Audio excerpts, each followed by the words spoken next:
ஓம் சாந்தி. அவ்யக்த முரளி 1-3-1984.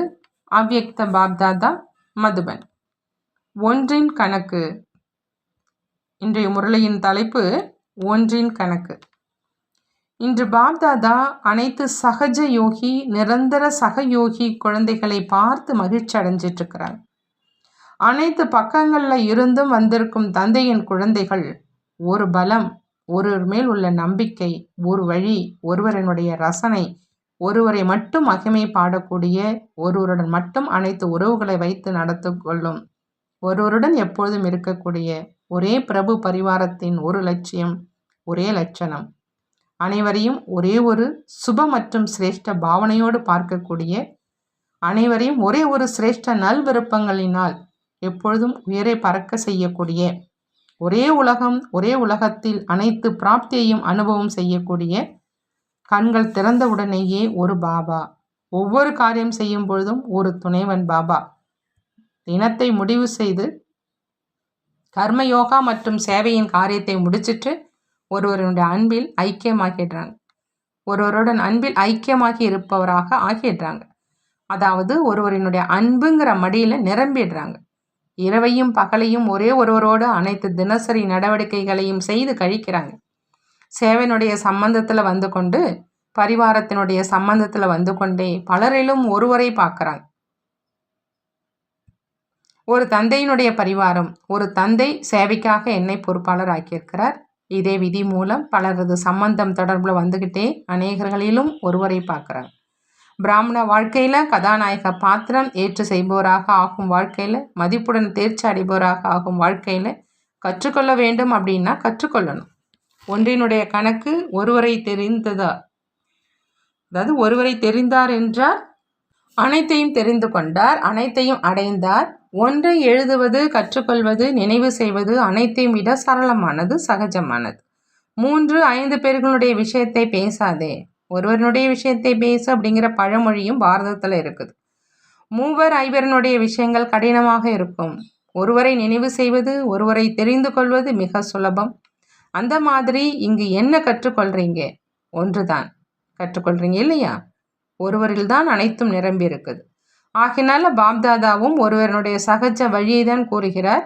ஒருவரினுடைய மகத்துவத்தை தெரிஞ்சுக்கிங்க மற்றும் மகான் ஆகுங்க. அனைத்து விஸ்தாரமும் ஒன்றில் நிரம்பி இருக்கு. அனைத்து ஞானமும் வந்துடுச்சு இல்லையா? இரட்டை வெளிநாட்டினரோ ஒருவரை நல்ல முறையில் தெரிஞ்சுக்கிட்டாங்க இல்லையா? நல்லது.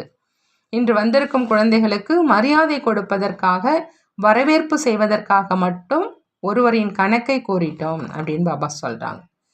இன்று பாப்தாதா சந்திப்பதற்காக மட்டும் வந்திருக்கிறார். இருந்தும் இன்று மற்றும் நேற்று வந்திருக்கும் குழந்தைகளுக்காக கொஞ்சம் சொல்லிட்டோம். அன்பின் காரணமாக எப்படி கடுமையான முயற்சி செய்து வருவதற்கான வழியை கையாளுறாங்க அப்படின்னு பாப்தாதா தெரிஞ்சிருக்கிறாங்க. கடும் உழைப்பின் மீது தந்தையினுடைய பல கோடி மடங்கு அன்பு குழந்தைகள் மேல் இருக்குது. ஆகினால தந்தையும் அன்பு மற்றும் பொன்னான வாக்கியங்கள் மூலம் அனைத்து குழந்தைகளை வரவேற்பு செய்கிறாங்க. நல்லது. அனைத்து புறங்களிலும் உள்ள அன்பில் மூழ்கி இருக்கும் குழந்தைகளுக்கு, அனைத்து அன்பில் மூழ்கி இருக்கக்கூடிய மனதால் அன்புக்குரிய குழந்தைகளுக்கு, எப்பொழுதும் ஒரு தந்தையினுடைய பாடலை பாடக்கூடிய குழந்தைகளுக்கு, அன்பினுடைய உறவை வைத்து நடந்து கொள்ளக்கூடிய துணைவர்களாக இருக்கும் குழந்தைகளுக்கு பாப்தாதாவினுடைய அன்பு நினைவுகள் மற்றும் நமஸ்காரம் செய்கிறாங்க. நாமும் நம்மளுடைய பாப்தாதாவுக்கு அன்பு நினைவுகள் மற்றும் நமஸ்காரம் செய்வோம். வரதானம். சாரத்தில் கொண்டு வருவதற்கான சக்தி மூலமாக ஒரு நொடியில் முற்றுப்புள்ளி இடக்கூடிய பற்றுதலை வென்று நினைவு சொரூபமானவராக ஆகுக. பற்றுதலை வென்று நினைவு சொரூபமாக ஆகணும் அப்படின்னா பாபா சொல்கிறாங்க, சாரத்தில் கொண்டு வருவதற்கான சக்தி மூலமாக ஒரு நொடியில் முற்றுப்புள்ளி வைக்கணும். இறுதி நேரத்தில் கடைசி பரீட்சைக்கான கேள்வியாக ஒரு நொடியில் முற்றுப்புள்ளி இடுவது இருக்கும். வேறு எதுவுமே நினைவில் வரக்கூடாது. தந்தை மற்றும் நான், அவ்வளோதான். மூன்றாவதாக எந்த விஷயமுமே இல்லை. ஒரு வினாடியில் என்னுடைய பாபா, வேறு யாரும் இல்லை. இதை யோசிப்பதிலும் நேரம் எடுக்கும். ஆனால் நிலைச்சிடணும், ஆடக்கூடாது. ஏன், என்ன என்பதனுடைய கேள்வியை எழக்கூடாது. அப்பதான் பற்றுதலை வென்ற நினைவு சொரூபமானவராக ஆயிடுவீங்க. ஆகையினால எப்போ விரும்புகிறீங்களோ அப்போ விஸ்தாரத்தில் வருவதற்கும், மேலும் எப்போ விரும்புகிறீங்களோ அப்போ சுருக்கத்தில் சாரத்தில் வருவதற்குமான அந்த பயிற்சி செய்யுங்க. பிரேக் சக்திசாலியாக இருக்கணும் அப்படிங்கிறாங்க பாபா. ஸ்லோகன்: யாருக்கு சுயமரியாதையினுடைய அபிமானம் இல்லையோ அவங்க தான் எப்பொழுதும் பணிவானவங்க. எப்பொழுதுமே பணிவானவர்களாக இருக்கிறவங்க அவங்களுக்கு சுயமரியாதையினுடைய அபிமானம் இருக்காதுன்னு சொல்கிறாங்க. நல்லது. ஓம் சாந்தி. நன்றி பாபா. நன்றி.